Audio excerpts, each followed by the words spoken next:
صدري ويسر لي أمري واحلل عقدة من لساني يفقهوا قولي ولا حول ولا قوة إلا بالله العلي العظيم.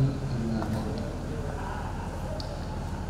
Para kiai, para ibu ajian, para peserta pendidikan kader ulama ke-15 ya. Saya sebetulnya duduk di hadapan teman-teman sekalian sebetulnya lebih kepada ingin bernostalgia. Tahun 2016 saya seperti kalian. Saya angkatan PKU ke-10. Dan saya termasuk kader PKU terlama karena sampai sekarang. Jadi saya cerita dulu lah, biar kali ini masih baru. Wajah-wajahnya ada yang saya tes kemarin. Silakan. Saya termasuk mahasiswa PKU yang serius betul. Jadi selama saya mengikuti PKU, dan itu kan setiap minggu itu ada tugas. Kalau dulu udah tahu, kalau sekarang itu sampai 7 sampai 8. Nah, yang saya lakukan adalah setiap malam jam 2 saya sudah bangun, mengerjakan izin satu persatu. Jadi malam ini satu tugas saya selesaikan, besoknya satu, dan semacamnya. Dan itu konsisten. Saya dari awal tidak pernah berpikir untuk menjadi lulusan terbaik, tetapi saya ingin memaksimalkan takdir Allah ketika memberikan kesempatan menjadi kader ulama. Dan itu hasilnya luar biasa. Tentu saya tidak diumrohkan seperti sebelumnya gitu. Sebelumnya diumrohkan, saya tidak. Tetapi Allah balas jauh lebih berharga. Kenapa? Karena saya bisa melanjutkan S3 dengan program pendidikan kader ulama MUI Pusat, bekerja sama dengan Basnas, dan baru selesai bulan kemarin. Insya Allah bulan ini akhir Agustus diwisuda. Amin. Nah, saya ingin berbagi cerita sebelum saya masuk. Kenapa kemudian saya diminta mengisi sore hari ini? Ada 2 alasan menurut saya. Yang ada 3 sih. Yang pertama, Ustaz Hafiz teman saya. Tetapi ada hal yang melatar belakangi saya mengisi sore hari ini. Pertama adalah disertasi saya judulnya adalah reformasi bermadhab dalam MUI. Studi pergeseran bahkan masail dari qauli ke manhaji. Nah, disertasi ini meneliti 564 fatwa yang saya buktikan metode yang digunakan, kemudian apa jenis masailnya apa, sebanyak 564 fatwa. Dan itu tentu membutuhkan keseriusan yang luar biasa, dan ada masanya di mana saya menjadi manusia tidak normal. Contohnya seperti apa? Ya kadang sampo di bawah sabu, itu biasa ya. Jadi otak di mana-mana itu karena apa ya? Dan saya dapat cum laude. Pengujinya Profesor Akhil Hussein Al-Munawwar, dan yang paling terkenal kalau yang kuliah di UIN itu SPF paling terkenal itu adalah Prof. Toto Burhan. Saya diuji beliau dan sampai sekarang belum selesai. Jadi dulu itu saya hanya meneliti dari 92 sebetulnya sampai 2019. Kemudian yang saya teliti adalah 174 fatwa. Pas ujian tertutup Prof. Atok merombak total sehingga yang diteliti dari awal lahirnya NU sampai sekarang ada 90 5 tahun yang saya terima. Maka itulah salah satu alasan mungkin saya diminta untuk menjelaskan bagaimana masail fiqhiyah di dalam, terutama di Indonesia. Yang kedua, ya karena saya diamanahi sebagai sekretaris Komisi Fatwa Kabupaten, bukan karena mampu sebetulnya, tetapi karena sami'na wa ata'na. Termasuk sekarang ini bukan karena mampu, tapi ketika MUI minta itu saya niatkan belajar. Kalau dulu ke Cipinang kadang jam 2 malam saya pulang motoran, karena bentuk sami'na wa ata'na ke majelis ulama ini dan barokahnya luar biasa. Makanya teman-teman di sini diberi kesempatan seperti ini, saya kira dari hampir 200 peserta hanya 50 yang diterima. Tentu itu tidak mudah.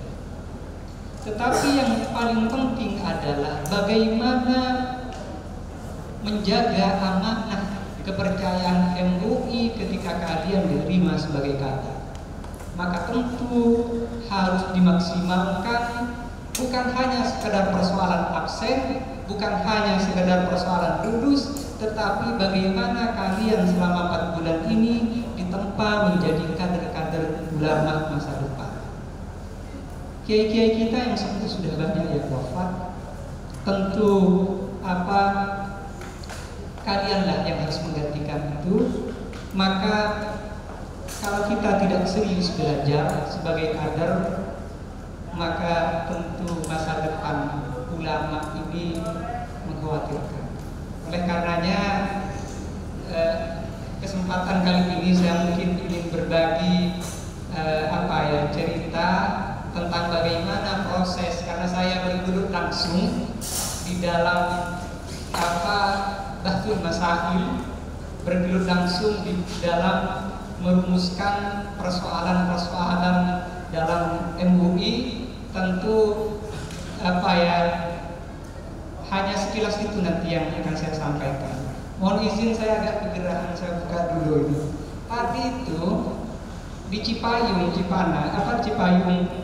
Puncak itu jam 4 kurang seperempat saya masih kejebak saat sih.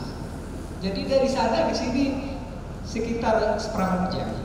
Jadi ngebutnya ketampung itu, karena ya saya tidak ingin kemudian tidak on time, karena saya dulu adalah mahasiswa PKU yang betul-betul menjaga kedisiplinan itu, sehingga alhamdulillah Allah izinkan hari ini juga bisa disiplin, walaupun tadi sudah agak tahan napas dan terasa betul keringatnya itu.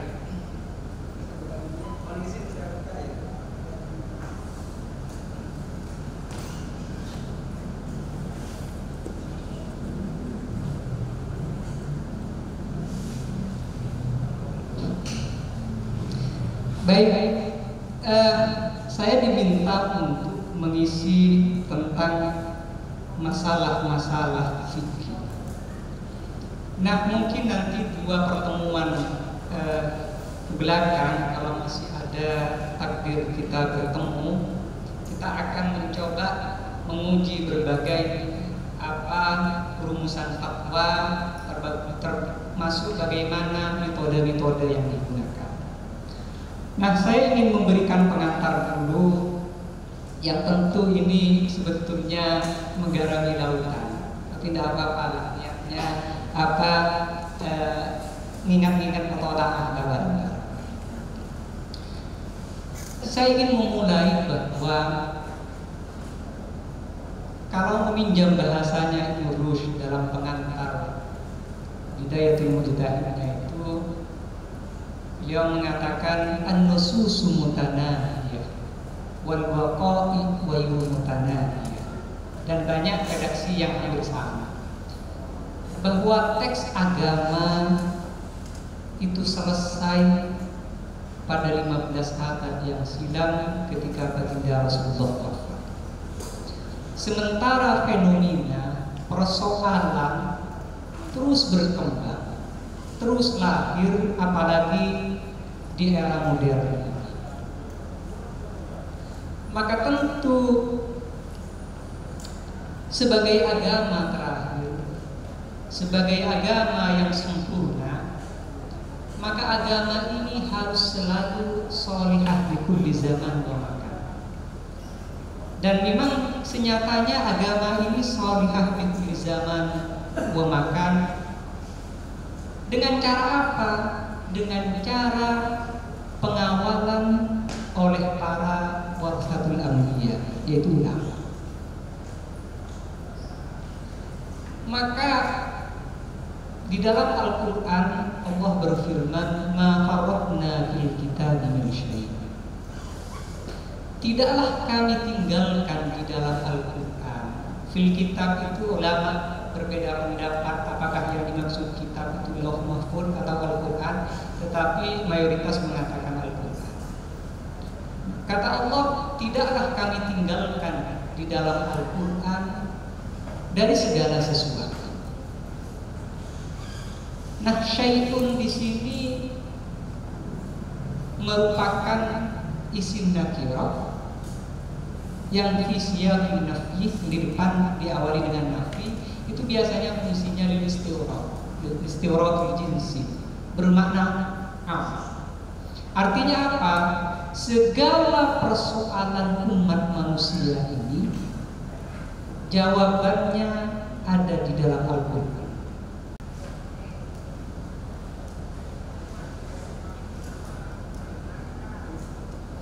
Wa nazzalna 'alaikal kitaba tibyanan likulli syai'. Dalam ayat yang lain, dan kami turunkan atasmu Muhammad Al-Quran sebagai penjelas terhadap segala sesuatu. Nah, tentu kemudian kalau para kiai cari hukum HP di dalam Al-Quran yang secara sharih menyebutkan HP, ya tidak ada. Tetapi secara prinsip ada.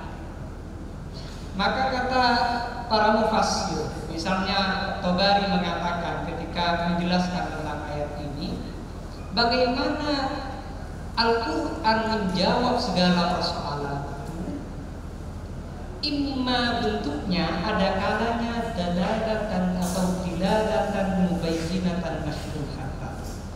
Ada kalanya dengan cara petunjuk yang memang jelas dan sudah gamblang terperinci jawabannya di dalam Al-Quran, yang sudah mansusoh istilahnya, sudah eksplisit di dalam Al-Quran. Ada bentuknya yang begitu. Ada kalanya juga bentuknya imma mujmalatan yutaraqqa bayanuha minar rasul. Ada kalanya di dalam Al-Quran itu berbentuk global yang kemudian oleh Rasulullah dijelaskan. Ada kalanya minal ijma dan ada kalanya minal qiyas. Jadi ada metode. Maka tidak berlebihan kemudian ketika waktu salaf itu mengatakan lau ta'ali iqani lawajadtuhu fi kitabillah. Andaikan tali ikat kepalaku hilang, maka akan aku temukan di dalam Al-Quran. Hanya saya nanti HP hilang cari dia di Al-Quran, ketemu, pasti tidak ketemu itu. Tetapi jawabannya ada. Nah, bagaimana caranya ini saya ingin mulai bagaimana pola para mufti, para mujtahid menjawab persoalan itu melalui pembacaan di dalam Al-Quran. Jadi ada yang tidak berbentuk sharih, tapi Rasulullah menjelaskan. Ada yang harus diketahui melalui ijma, ada diketahui melalui qiyas atau istilahnya mustanbatah. Jadi tidak langsung gitu. Ada cara mengetahuinya tidak langsung, harus melalui perangkat dan semacamnya. Saya kasih contoh misalnya. Ibnu Mas'ud. Ibnu Mas'ud pernah suatu saat mengatakan, bagaimana mungkin aku tidak melaknat. Jadi suatu saat Ibnu Mas'ud melaknat orang yang membuat tato dan yang meminta dibatalkan. Kemudian ketika diprotes, apakah ada di dalam apa? Apakah ada Mas Kos? Bagaimana mungkin aku tidak melaknat sesuatu yang dilaknat oleh apa? Al-Quran. Nah, kemudian seorang perempuan protes kepada Ibnu Mas'ud. Saya baca Al-Quran dari awal sampai terakhir, tidak nemu itu yang melaknat orang pakai tato. Mana dalilnya bahwa Allah melaknat al-washimata atau al-washimati wal mustawshimat? Apa jawabannya Ibnu Mas'ud? Itu dalilnya, wa ma atakumur rasulu fakhudhuh. Apa yang Rasul datangkan kepada kalian maka ambillah. Itu kan Rasul Allah yang memerintah. Apa yang datang dari Rasul ambil. Sementara Rasulullah mengatakan la'anallahul washimat wal mustawshimat. Nah itu kan sebetulnya apa yang disampaikan Rasulullah itu sebetulnya menjelaskan apa yang ada di dalam Al-Quran. Nah nanti kita lihat fungsi-fungsi hadis itu apa. Jadi wa ma atakumur rasul fakhudhuh, itu dalilnya. Nah, pernah juga kalau di dalam Al-Um itu Imam Syafi'i pernah mengatakan la tas'aluni an syai'in illa ajabtukum fihi min kitabillahi ta'ala. Janganlah kalian bertanya kepadaku tentang sesuatu kecuali tidaklah misalnya, atau janganlah kalian bertanya kepadaku tentang sesuatu kecuali aku akan menjawab buat kalian terkait dengan sesuatu tersebut min kitabillah, dari Al-Quran. Lalu ada yang bertanya kepada ngetes kepada Imam Syafi'i, bagaimana dia menjawab dengan Al-Quran? Ma taqulu fil muhrim idza qatala az-zuhura. Apa pendapat kamu tentang muhrim? Muhrim itu orang yang ihram. Jadi perempuan kalau dengan laki-laki itu jangan bilang maaf kita bukan muhrim. Kalau laki-laki yang cerdas, betul kita sama-sama berihram itu nanti. Jadi kalau masalah kerabat itu bukan muhrim, mahram. Kita bukan mahram. Karena muhrim nanti wah jadi maaf kita bukan muhrim. Dijawab yang kalau laki-lakinya bilang betul kita sama-sama bermuhrim. Jadi mahram. Kalau muhrim itu orang yang. Nah pernah ditanya Imam Syafi'i tentang orang yang ihram ketika membunuh awal, apakah kena sanksi apa tidak? Apa jawaban Imam Syafi'i? La syai'a. Tidak ada tidak ada beban apa-apa, tidak ada denda dan semacamnya, tidak ada sanksi dan semacamnya. Kemudian tanya, terus apa dalilnya? Kan ini kan tidak ada dalam Al-Quran secara mansuh. Apa jawaban Imam Syafi'i? Wa ma atakumur rasul fakhudhuh. Nah, sementara di dalam hadis Rasul juga tidak menyebutkan tentang zumbur itu. Apa jawaban berikutnya? Alaikum bisunnati wa sunnatil khulafa'ir rasyidin. Nah, Rasulullah menyuruh untuk berpegang kepada pendapatnya para khulafa'ir rasyidin. Sementara Sayyidina Umar pernah mengatakan lil muhrim qatbus zumbur. Boleh bagi orang yang ihram qatbus zumburi apa tawa dan tidak ada sanksi. Nah, kadang begini teman-teman yang suka kagetan itu kadang nggak tahu metode. Sebentar-bentar kaget itu membid'ahkan dan semacamnya itu kadang karena tidak paham bagaimana proses di dalam istinbatul ahkam. Tidak sederhana, butuh ilmu. Karena terkadang kalau kita tidak betul-betul jeli, seakan-akan fatwa kita itu bertentangan dengan Al-Quran. Padahal, saya kasih contoh. Jadi perlu ilmu. Kalau para kiai buka fatwa MUI kaitannya dengan menikah dengan muslim, maka MUI mengharamkan secara mutlak. baik non-muslim laki-laki maupun non-muslim perempuan. Itu kalau kagetan, kok beraninya MUI mengharamkan sesuatu yang dihalalkan oleh agama. Lima Tuhan di rumah Allah, itu gitu kan. Bagaimana mengharamkan sesuatu yang dihalalkan? Sementara di dalam Al-Quran wa ta'amul ladina utul muhsanatu minal kitab itu kayak gitu kan. Wa ta'amul ladina utul kitab halal lakum wa ta'amuhum halal lahum. Orang muslim laki-laki boleh menikahi ahli kitab perempuan, kan begitu. Pernah dulu suatu saat Sayyidina Umar misalnya melarang melarang Hudzaifah menikah dengan orang non-muslim. Kemudian protes Hudzaifah, kok kamu mencegah sesuatu yang dibolehkan di dalam Islam? Tidak, tetapi saya khawatir ini menjadi fitnah di kalangan perempuan-perempuan tersebut. Jadi itulah namanya sadul dzari'ah, istilahnya nanti. Jadi kadang kalau menggunakan sadul dzari'ah itu, orang kalau tidak paham ilmunya akan salah paham. Tetapi ada masa di mana kondisi tidak normal. Jadi begini, hukum itu seringkali ada berlaku itu dalam kondisi normal. Coba, bangkai hukumnya apa? HAM. Itu kondisi apa? Normal. Tidak normal faman itu ghairu baghin wala 'adlin fala ithma 'alaihi. Orang kadang kaget itu, sholat jaga jarak, nggak pernah dicontohkan oleh Rasul. Ini bertentangan dengan nanti syaitan dan semacamnya. Karena hadis yang digunakan, hadis kondisi normal digunakan dalam kondisi tidak normal. Nah kadang yang bermasalah itu bukan hadisnya, bukan dalilnya, penggunaan dalil yang tidak tepat. Nah itu penting. Jadi kok berani-beraninya MUI bagi enggak? Itu orang-orang ahli, karena tahu maqasid syariah, tahu bagaimana tahlil ahkam dan semacamnya. Makanya kadang kita ketawa juga, orang-orang awam itu berkomentar kayak mufti gitu. Malah ulama yang tahu puluhan tahun sekolah digobrok-gobrokin dan semacamnya. Dan kadang dianggap pelintang. Gimana MUI ini pelintang di semacamnya?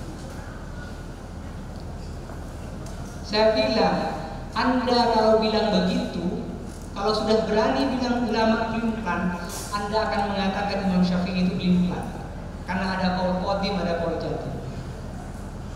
Anda malah berikutnya akan berani mengatakan Al-Quran itu pelintang karena ada nasih. Jadi tidak semua yang kemudian awalnya boleh tidak boleh, awalnya tidak boleh menjadi boleh itu pelintang. Karena ada maqasid syariah di situ. Ada maslahah, tentu pada prinsipnya adalah jalbul masalih dan mudarat. Jadi kalau melihat maqasid syariah, coba cek Al-Quran. Setiap yang dilarang di dalam Al-Quran itu pasti menimbulkan masalah. Setiap yang diperintah pasti mendatangkan masalah. Pasti itu. Maka coba cek nanti, kalian cek itu. Setiap yang dilarang pasti di dalamnya ada masalah. Fiddarain tentunya. Setiap yang diperintah pasti ada masalah. Dengan catatan bukan pertimbangan nafsu. Selama ini kan kita nerima fatwa itu persoalan selera, main perasaan. Repot kalau hukum itu main perasaan itu repot. Nah, selama ini fatwa ini sering disikapi dengan perasaan. Apalagi bawa-bawa mendukung pilpres dan lain sebagainya. Repot masalah. Nah, kita berharap kita menjadi kader-kader ulama masa depan yang lurus, yang tidak ditukar dengan uang dan lain sebagainya. Dan ya tidak, karena kepentingan, tentu semuanya kepentingan, tetapi harus pastikan bahwa kepentingan kita adalah kepentingan negara, bukan kepentingan pribadi, bukan kepentingan khusus. Kemudian saya ingin memulai sampai jam berapa ini? Nanti kita diskusi ya, karena materinya ini masih pengantar soalnya. Saya ingin memberikan gambaran umum dulu, baru bagaimana metode MUI, bagaimana metode NU, bagaimana metode Muhammadiyah di dalam melahirkan atau merumuskan persoalan ini. Tetapi saya ingin menjelaskan dulu bagaimana kerangka di dalam Islam, karena sebetulnya apa yang dilakukan di Indonesia ya sumbernya dari sana. Al-Masadir Syariah tentu Al-Quran dan Sunnah, ijma dan qiyas yang muttafaq alaiha, yang disepakati. Nah, saya ingin mengajarkan nanti teman-teman itu apa saja perangkat-perangkatnya di dalam melahirkan fikih. Melahirkan fikih itu ada perangkat-perangkatnya. Jadi tidak serampangan, tidak, ada berbagai pendekatan dari semacamnya. Jadi kadang fatwa masa lalu itu haram, sekarang boleh. Coba kalian baca kiai-kiai yang biasa dengan kitab kuning itu kan di fikih-fikih yang namanya kepiting itu haram. Tapi coba cek di fatwa MUI itu boleh. Kok bisa, kok berani ya? Tidak, karena memang kondisinya berbeda. Saya masih ingat seorang profesor di Malaysia itu ketika bertanya tentang saya masih ingat betul karena yang ditanya saya, Murwafi, gimana hukum makan ulat di buah? Haram apa boleh? Prof. Kenapa? Ya kan kaidahnya at-tabi'ul matbu. Yang ikut itu hukumnya sesuai dengan yang diikuti. Kalau yang diikuti halal, maka halal. Ulat kalau ikut ke hal yang halal, itu udah halal yang itu. Yang penting jangan ulatnya diambil dimakan itu. Jadi apa buahnya dimakan, berikut ulatnya, kan begitu. Apa? Kalian boleh nggak setuju? Boleh setuju. Dan kalau tidak setuju jangan protes ke saya, protes ke profesor ini. Saya ingin bercerita bagaimana fikih itu sangat drastis. Profesor ini bilang begini, Wafi, mi'ah fil mi'ah. Pada masa Imam Madhab dulu, jawaban ini benar. Kenapa?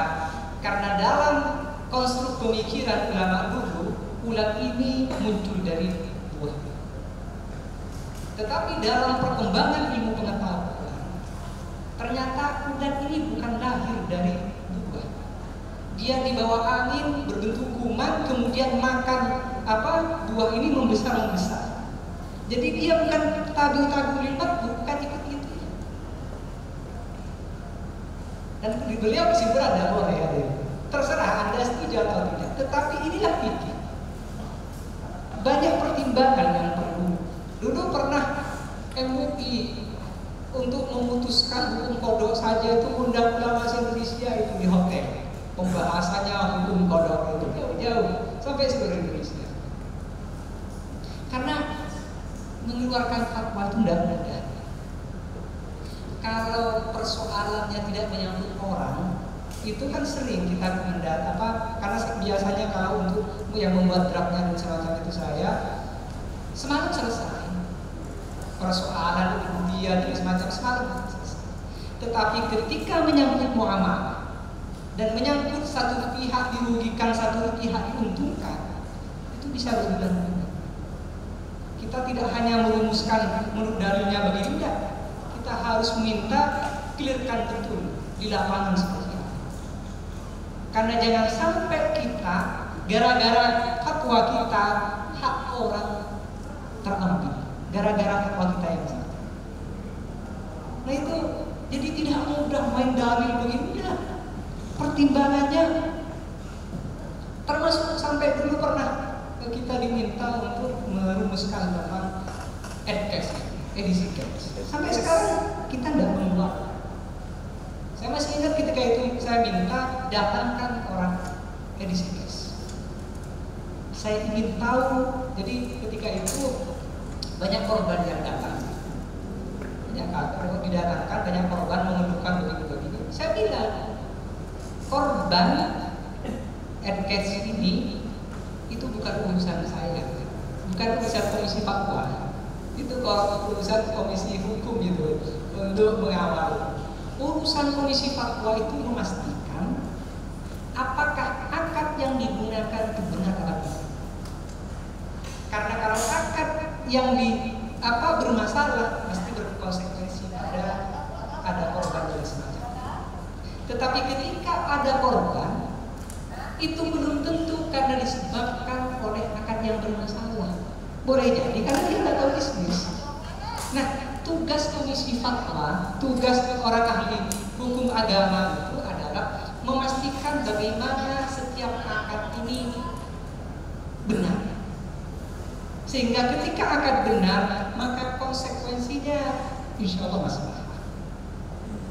Nah, itu yang agak berat. Merumuskan hukum itu tentu tidak mudah. Di samping itu yang berat itu mempertanggungjawabkan di hadapan Allah. Itu yang berat gitu. Makanya saya sekarang mulai paham kenapa ulama-ulama itu dulu berat sekali, lebih suka bilang la'an itu. Karena kalau sudah salah dan merugikan orang, menyangkut itu pertanggungjawabannya berat.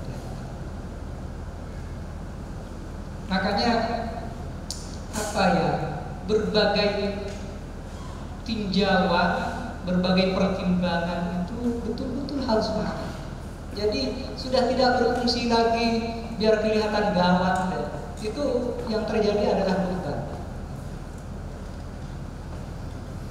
Dan juga makanya ulama-ulama dulu itu kalau memberikan kode etik, apabila ada mustaftidah, orang ahli fatwa minta fatwa datang, maka kita tidak boleh menjawab sesuai dengan keilmuan kita dan sesuai dengan kitab yang kita tulis atau sesuai dengan perilaku kita. Harus dipastikan mustafti ini dari mana datangnya dan budayanya seperti apa. Karena kalau dalam fikih-fikih itu kan, ketika pohon buah jatuh boleh diambil ketika sudah menjadi azam akam kan begitu. Tetapi kan tidak semua wilayah itu, jadi adat itu menjadi hukum. Karena sudah menjadi hukum, uli beridohu itu sudah kita saling beridohu, pokoknya agak siapapun sudah halal, sudah uli beridohu, sudah menjadi tradisi. Maka kondisi itu penting. Misalnya nih, saya di sini, ada orang Madura datang ke saya minta hukumnya pakai jaket. Kalau saya cara berpikir orang puncak yang dingin bilangnya wajib. Sementara di Madura itu panasnya minta ampun kan begitu. Nah, harus tahu kondisi di Madura itu panas apa dingin kan gitu. Maka tidak bisa kita melihat orang Madura nanya hukum jaketan, kemudian otak kita adalah otak orang puncak. Maka sesat itu fatwanya nanti. Wah, wajib pakai jaket, nanti kamu sakit kalau udah jaketan. Maka kalau jaketan yang sakit udah panas lah. Nah, itu saya kasih contoh bagaimana membuat rumusan hukum itu tidak mudah. Berbagai aspek pertimbangan, apalagi itu persoalan muamalah. Jadi muamalah itu begini. Muamalah itu kadang dalam satu akad dia tidak sah, tetapi kalau pindah ke akad lain dia disah dia.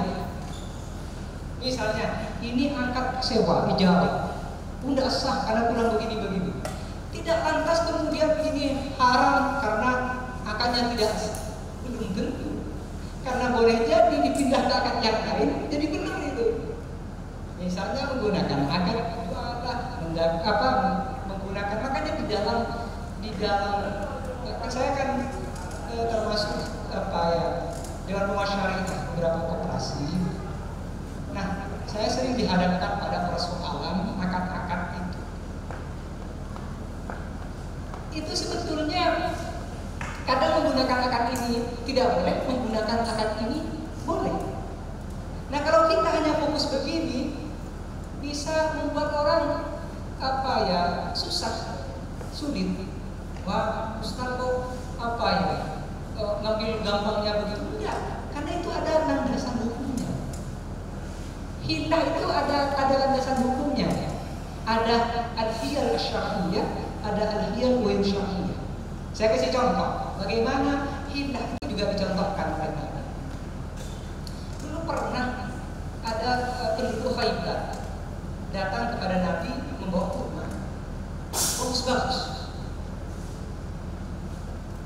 Kemudian Rasul nanya, "Atamru ahli Khaybar hakada?" Apakah kurmanya orang Khaybar itu seperti ini semua? Tidak, Rasul. Jadi kami punya kurma jelek 2 sok atau misalnya 2 karung, kami tukar dengan yang bagus 1 karung. Apa kata Rasulullah? Tidak boleh seperti itu riba. Tidak boleh, karena mutamatil, ada tafadul di situ. Nanti barang fijin wahid kan tidak boleh tafadul. Tidak boleh. Nah, lalu bagaimana Rasulullah? Yang 2 karung jual, hasil uangnya beli yang 1 karung. Coba apa bedanya? Sama bawa 1 karung nanti. Tetapi itu caranya hiyal syar'iyyah. Karena kalau 2 kurma ditukar dengan kurma yang sama, ini termasuk min jinsin wahidin. Tentu kalau ada tafadul, ada beda timbangan, maka menjadi riba. Nah, tetapi ketika ini dijual, kemudian berbentuk uang, ini kan sudah beda barang, beda dan lain semacamnya. Itu diajarkan. Yang tidak boleh itu adalah al-hiyal syar'iyyah itu yang memang bendanya ini benda haram. Dulu kayak khinzir itu. Minyaknya dibuat untuk khinzir itu minyaknya diambil untuk diinikan ke perahu dan dibuat untuk lilin dan semacamnya. Nah, itu yang kan tidak boleh dimakan, tidak boleh dijual belikan oleh orang Yahudi, kemudian tidak dimakan dan dijual belikan, tetapi dibuat minyak dan dibuat untuk ini semacamnya. Nah, itu namanya al-hiyal ghairu syar'iyyah, rekayasa yang tidak syar'i, karena bendanya, produknya itu produk haram. Nah, yang dilakukan oleh kita, bendanya ini halal. Cuman bagaimana memastikan akad-akad ini benar sesuai dengan ketentuan syariat. Maka kadang menggunakan akad ijarah ini bermasalah, menggunakan akad sangat dekat. Tidak jarang bertanya-tanya itu. Jual beli lewat Shopee itu boleh tidak? Pakai akad apa? Gitu itu, bingung itu. Mana ijab kabul dan lain semacam. Tapi kan sudah menikmati. Masa dinikmatin dulu baru cari hukumnya? Nah, itu yang tidak benar. Ya, karena sudah umum Pak istilahnya, sudah menjadi kecelakaan sejarah, sudah kadung dan tidak bisa ini. Tidak boleh begitu. Orang-orang ahli hukum itu harus selalu berbicara menurut hukumnya ini bagaimana. Ini akadnya apa sebenarnya? Itu nanti saya berharap kita diskusikan. Nanti kalau ada waktu minggu depan bisa kasih soal, kita diskusikan bagaimana kita merumuskan sebuah persoalan. Tentu perdebatannya akan ada yang boleh, ada yang tidak, dan semacamnya. Kenapa? Ya karena kalian punya sudut pandang yang berbeda, bacaan yang berbeda, teks yang berbeda, dan tidak ketemu langsung dengan Rasulullah. Sekelas sahabat yang langsung ketemu Rasulullah saja, ada kalanya salah memahami pesan Rasulullah. Coba sekelas sahabat. Saya kasih contoh, ini kasus familiar buat para kiai. Pernah suatu waktu ada kasus, Rasulullah menyuruh sahabatnya pergi ke sebuah perkampungan kabilah namanya Bani Quraidah. Baginda Nabi mengatakan kepada utusan ini, la yusalliyanna ahadukum al-asra illa fi Bani Quraidah. Janganlah salah satu di antara kalian sholat asar kecuali di Bani Quraidah. Berangkatlah mereka di perjalanan. Jadi la yusalliyanna ahadukum al-asra illa fi Bani Quraidah. Di perjalanan belum nyampe ke tempat Bani Quraidah, waktu asar telah tiba dan hampir habis. Dan sahabat pecah jadi dua. Coba menurut kalian perintahnya jelas apa enggak? Tadi, janganlah salah satu di antara kalian sholat asar kecuali di Bani Quraidah, di kampung Quraidah. Jelas enggak perintahnya? Nah kalau jelas begitu, kenapa sahabat ada yang sholat di jalan? Coba. Istihad kayak. Nah itu, kenapa harus ijtihad? Padahal ini sudah jelas. Karena sahabat pecah jadi dua. Satunya sholat di jalan, satunya tetap nunggu sampai nyampe ke Bani Quraidah baru sholat. Satunya yang sholat di jalan itu memahami bahwa perintah agama itu sholat ada waktunya, kecuali ada uzur. Nah ini kan waktunya sudah tiba, perintahnya begitu, kecuali ada. Maka sholatnya dia. Nah dia memahami bahwa perintah Nabi tadi itu adalah bukan perintah pokoknya sholat bisa bukan. Kalian itu cepat-cepat sholatnya nanti di sana, begitu. Di Bani Quraidah, nangkapnya begitu. Nah dari sahabat yang sholat di jalan inilah kemudian terus turun-temurun sampai sekarang dikenal dengan madrasah maqasidiyah. Madrasah maqasidiyah yang memahami substansi kontekstual. Sementara sahabat yang tetap sholat sampai waktunya lewat di Bani Quraidah ini dikenal dengan madrasah nasfiyah. Terus temurun ini, termasuk di kalangan sahabat, di kalangan tabi'in, imam mazhab dan semacamnya, orangnya kayak begitu sampai sekarang. Makanya ada yang tekstual sekali, ada yang kontekstual, ada yang dibedah gitu. Nah, ketika mereka pulang menemui Rasulullah, keduanya tidak ada yang disalahkan oleh Rasulullah. Kenapa? Karena sama-sama sholat. Nah ini kita harus belajar kepada Rasulullah bagaimana menyikapi perbedaan. Saya kasih contoh. Bagaimana Rasulullah mengajarkan kita menghargai perbedaan. Cuma kitanya saja yang susah menghargai perbedaan. Pernah suatu waktu sahabat mengadakan perjalanan, musafir mereka. Nah ketika tiba waktu zuhur, mereka mencari air, tidak menemukan air. Akhirnya sholat zuhur berjamaah. Tayamum, karena tidak ada air tayamum, sholat zuhur. Nah setelah sholat berangkat lagi mereka jalan. Sekitar jam 1 ketemu air. Sementara mereka sudah sholat dengan tayamum.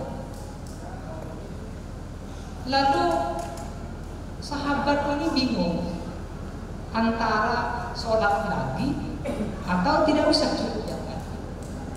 Coba saya tanya sekarang, kalau kalian ini sahabat, itu beda dalam menyikapi. Saya tanya sekarang, coba menurut kalian kasus ini tadi sudah sholat tayamum, ternyata ini waktunya belum keluar, masih waktu zuhur masih ada, kecuali kalau sudah di luar zuhur, tadi dia sudah ikut dia. Tetapi ini masih di dalam waktu zuhur. Nah, menurut kalian yang benar itu mulai lagi sholatnya atau tidak usah? Saya minta yang mulai lagi angkat tangan. Coba, yang menurut angkat mulai lagi angkat tangan coba. 1, 2, 3, 4. Yang tidak usah mulai lagi angkat tangan. 1, 2, 3, 4 banyak. Tapi ada yang tidak angkat sama sekali. Ini yang sesat. Karena pilihannya mulai atau tidak mulai. Kok tidak angkat dua-duanya itu gimana itu? Ya karena tidak tahu gimana gitu. Kan belum sadar. Ini kan repot, pilihan dua-duanya tidak milih. Sahabat duduk sholat lagi, satunya tidak. Akhirnya kemudian pergi, ketika sudah sampai Madinah, tanya kepada Rasulullah. Apa kata Rasulullah? Kamu yang tidak mengundang sholatnya, anta sofah sunnah Rasul.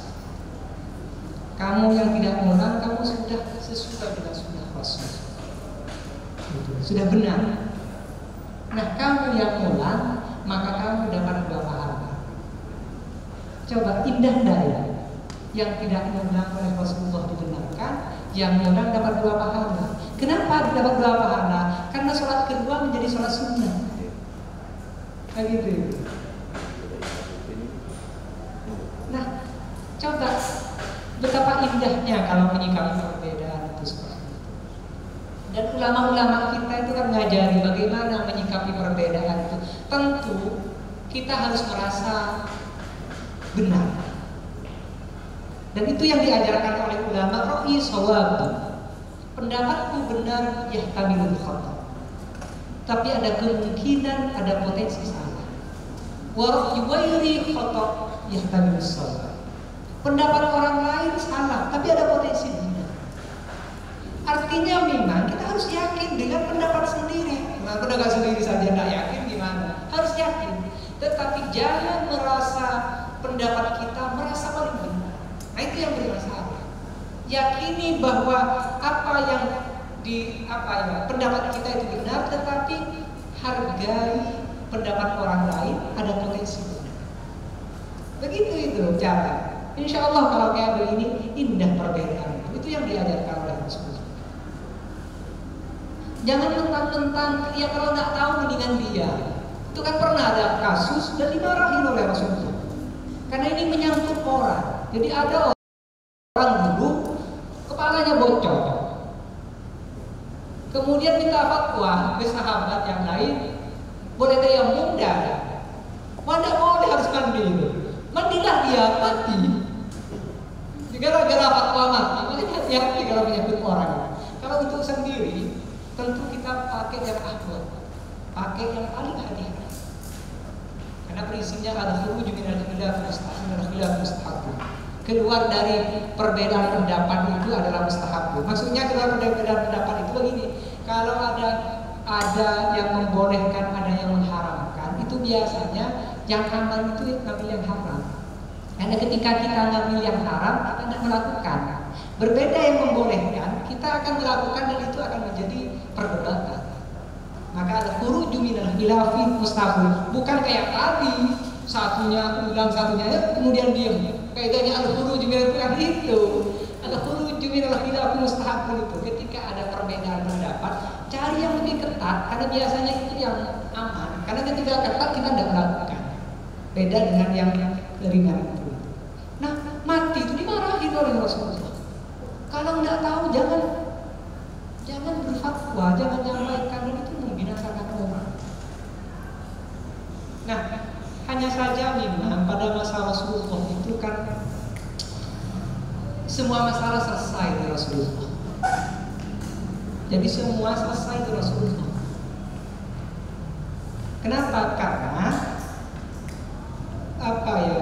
Rasulullah bimbingannya wahyu. Maka apa saja persoalannya, jawabannya selesai di Rasulullah. Nah, yang jadi persoalan adalah ketika jauh dari Rasulullah atau ketika Rasulullah sudah wafat. Maka Rasulullah mengajarkan kisah tentang Mu'adz bin Jabal. Nah, ini bagaimana merespon persoalan ketika sudah tidak bersama Rasul. Kalau dulu langsung enak itu kalau ada Rasul, Rasul. Tapi bagaimana ketika Mu'adz bin Jabal dikirim ke Yaman? Kalau sekarang enak pakai HP, tinggal nanya itu, dulu nanya hukumnya ini.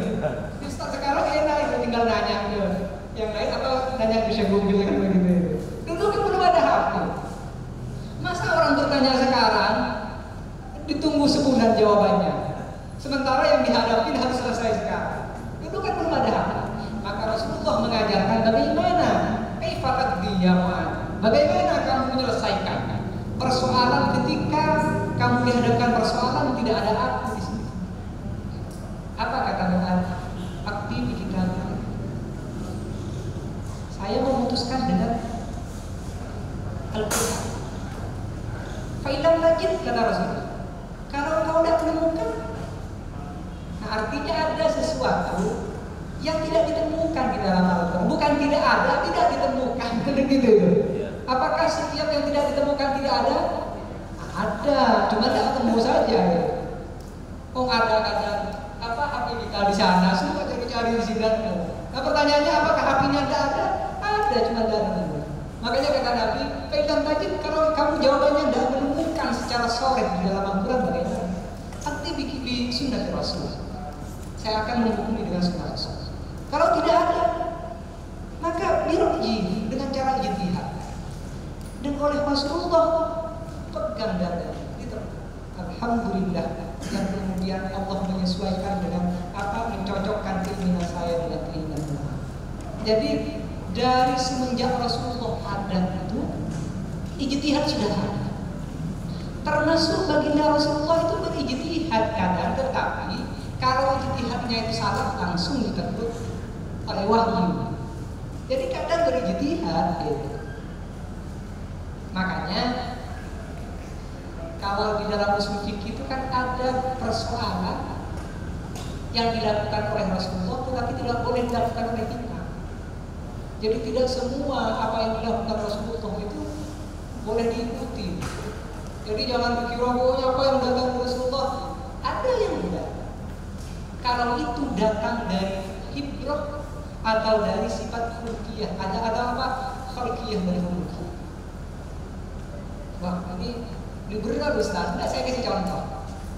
Saya kasih contoh sekarang. Baru kalian tahu bahwa ternyata tidak semua yang dilakukan Rasulullah itu boleh dilakukan. Saya tanya, istri baginda Rasul ada berapa? Hah? 9 atau berapa? 11. Kalian boleh enggak? 11 atau 9? Bolehnya berapa maksimal? 4 itu pun kalau berani. Nah itu kan dilakukan Rasulullah tapi tidak. Misalnya dalam kasus Hubab misalnya, perang Badar atau perang. Satu saat ketika sahabat ini jalan, ketika Rasulullah berhenti sebelum nyampe ke tempat mata air. Kemudian ditanya sama Hubab, "Ya Rasul, apakah kita berhenti di sini ini karena wahyu atau bagian strategi perang dan hasil ijtihad engkau?" Enggak, ini strategi perang. Kalau begitu Rasul pindah ke sana. Karena pertimbangannya begitu, Rasulullah ikut. Jadi seringkali Rasulullah menyelesaikan masalah itu dengan cara bermusyawarah dengan sahabat.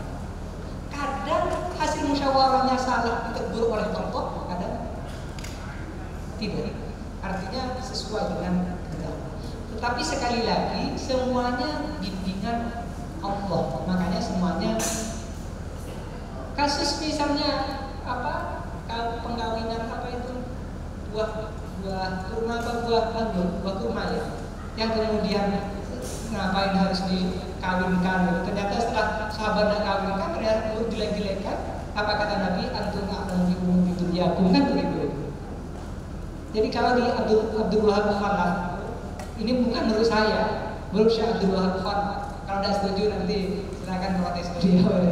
Saya menyampaikan ada persoalan apa yang dilakukan Nabi tetapi bukan tasyri', bukan disyariatkan oleh Allah, maka tidak wajib diikuti. Tetapi kalau ada memang disyariatkan, maka itu wajib diikuti. Nah itu ada beberapa hal yang memang ya tidak boleh diikuti oleh kita malah. Kayak tadi nikah nikah lebih dari 4. Tidak usah kagetan juga, memang faktanya begitu. Nah, yang jadi persoalan kemudian sudah jam berapa? Sudah sangat terasa. Ini ngomong sendiri keringetan. Padahal ini pengantarnya masih belum ini semua ini. Belum saya jelaskan anwa ahkamul Quran. Macam-macam hukuman di dalam Al-Quran itu apa saja, kemudian di aspek mana fikihnya. Karena di dalam Al-Quran itu ada ahkam iqadiyah, ada ahkam khuluqiyah, ada ahkam amaliyah. Nah, ahkam amaliyah inilah nanti yang disebut dengan fiqhul Quran. Nah, disinilah nanti yang akan kita bahas. Di dalam fiqhul Quran atau ahkam amaliyah ini terbagi menjadi dua. Ada ahkamul ibadat, ada ahkamul muamalah. Maka pembahasan kita nanti kan di tema 70 itu ada dua. Nanti studi kasusnya persoalan masalah ibadah, ada persoalan masalah muamalah. Karena fiqhul Quran itu berbicara dalam dua aspek, yaitu fiqh ibadah. Nah, ini kajian kita di sini fiqh ibadah dan muamalah. Tetapi muamalah di sini bukan cuma sekedar transaksi. Muamalah itu ada yang masuk kategori muamalah adalah ahkamul ahwal syakhsiyah, hukum-hukum keluarga. Itu kalau dalam catatan kedua muamalah itu ada 70 ayat yang menjelaskan tentang ahwal syakhsiyah. Kalian yang kuliah di ahwal syakhsiyah cari ini dari ada 70 ayat di dalam Al-Quran berbicara tentang keluarga. Kemudian ada ahkamul madaniyah, ada hukum-hukum perdata. Nah, yang hukum perdata biasanya di syariah itu nanti ada di jurusan. Kalau saya satu dulu perbandingan bangsa dan hukum. Jadi jurusan saya itu jurusan akhirat semua. Makanya nggak punya uang itu kuliah kan sedikit lagi Ustaz kalau sudah doktor dan punya uang. Ya jurusannya jurusan akhirat semua. Saya S1 perbandingan bangsa dan hukum, S2 fikih usul fikih, S3 hukum Islam. Jadi jurusan masjid dan musola. Jadi kalau jurusan kalau ingin kaya ya jurusan bank dan semacamnya. Makanya jangan mengharap kaya jurusannya begitu. Nah, ada di dalam Al-Quran itu hukum perdata ada 70 ayat juga nanti dikaji. Ada ahkam al-janaiyah, ada hukum-hukum pidana, misalnya kriminal dan semacamnya. Kayak misalnya az-zani waz-zani fajlidu kulla wahidin minhuma yatajadda, as-sariqu was-sariqatu faqta'u as-sariqu was-sariqatu faqta'u aydihuma, itu kriminal janaiyah. Itu ada 30 ayat di dalam Al-Quran. Kemudian ada ahkamul murafa'at, hukum-hukum pengacara, bagaimana persaksian menjadi qadhi dan semacamnya. Itu ada 13 ayat. Ada ahkamul dusturiyah, undang-undang peradilan. Jadi undang-undang itu ada juga. Makanya kalian jurusan apapun Al-Quran ada. Jadi kalau ada istilahnya makanan, apapun makanannya, testosteron, jadi apapun jurusan kalian, ya Al-Quran ada, panduannya ada. Jadi ada undang-undang peradilan itu ada 10 ayat. Kemudian ada al-ahkam ad-dawliyah, ada hukum-hukum hubungan internasional, bagaimana hubungan dengan non-muslim, hubungan begitu itu ada 25 ayat. Kemudian yang terakhir, dan ini yang kita beranggap kalau muamalah itu yang ini, al-ahkam al-iqtisadiyah wal maliyah, hukum-hukum ekonomi dan keuangan itu ada 10 ayat. Tinggal silakan yang urusan ekonomi cari itu 10. Bahkan boleh jadi kalian punya kesimpulan, enggak Ustaz, bukan 10, ada 100 ini buktinya. Enggak apa-apa, namanya juga ngitung. Kan namanya ngitung, ulama beda-beda. Keputusan saya ini beda dengan peneliti sebelum saya. Soal setelah ini ngeritik punya saya enggak apa-apa, namanya ngitung. 544 Pak, jangan-jangan pas lagi ngitung saya ketiduran. Kemudian lebarannya kan begitu. Kemudian setelah saya ngeritik, ya enggak apa-apa, namanya ngitung juga gitu. Nanti akan ada yang ngeritik kamu juga. Jadi enggak usah heran nanti kamu berubah dan tidak melekat kira-kira beda gitu. Nah, saya menemukan 100 luar biasa itu. Jadi yang jurusan ekonomi langsung tidak sepakat dulu. Gimana Syekh Iwan Khalaf itu 10, yang saya temukan 100, ini buktinya. Yang penting ada bukti. Kalau ada bukti, nggak ada bukti, ya itu yang babak belur. Saya kan dibantai karena ditanya bukti terus kemarin itu.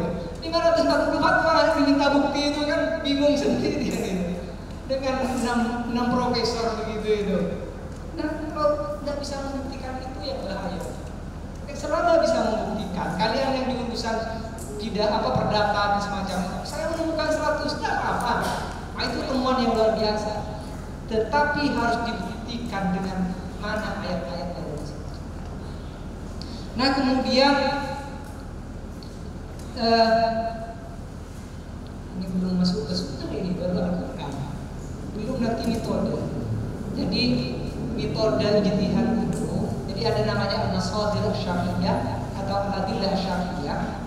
Itu yang ada yang disepakati. Ulama mazhab itu sepakat 4 muttafaq alaiha. Al-Quran, as-sunnah, ijma' dan qiyas. Kemudian ada yang khilafiyah, masih jadi perdebatan. Ada 7. Ada huruf, istihsan, istishab, istisqat, sadul dari'ah, syarma qablana, madhab sahabi. Nah, perangkat ini harus dikuasai untuk bisa melahirkan fatwa, apalagi yang kaitannya kasus-kasus yang memang tidak ada padanan ulama-ulama terdahulu. Nah, nanti baru kemudian kita membahas tentang metode penutulan ini. Nantilah kalau waktu ada lagi ini soalnya masih 2 halaman, kalau diteruskan bisa sampai isya gitu. Jadi sebagai pengantar umum saja dulu, saya mungkin kasih waktu pertanyaan atau tambahan atau kritikan juga tidak apa-apa, tidak setuju dan semacamnya, tidak ada masalah. Saya juga ingin istighfar dari para kiai. Saya waktu ngetes kalian itu kadang mikir gitu, kayaknya yang diuji lebih pinter ketimbang yang menguji. Jadi waktu saya menguji ini kok pinter-pinter ya. Cuman karena yang namanya penguji itu harus lebih kelihatan lebih pinter gitu. Jadi padahal kadang tidak paham ini apa maksudnya itu. Jadi yang boleh jadi sekarang itu antum akan ini yang begitu. Itu oleh karenanya ada hal yang tidak sepakat dan semacamnya, dan ada temuan baru semacamnya, ya silahkan disampaikan. Waktu itu saya bisa istifadah dari para kiai sekali. Kurang lebihnya mohon maaf. Masih ada waktu karena di jadwal itu sampai 18. Saya relatif dia kan sering nemenin saya itu. Saya orang yang disiplin. Jadi kalau rapat itu lambat sejam, maka pulangnya saya tidak mau lambat. Jadi kalau datangnya saja lambat, minimal pulangnya jangan lambat gitu. Jadi saya tidak mau dulu. Tapi karena saya tadi tidak lambat, maka pulangnya pun tidak boleh terlalu di awal. Di jadwalnya sampai 18 ya kita hormati jadwal. Saya kira itu sebagai pengantar. Silakan kalau ada tanggapan dan ada hal-hal yang perlu disampaikan. Terima kasih.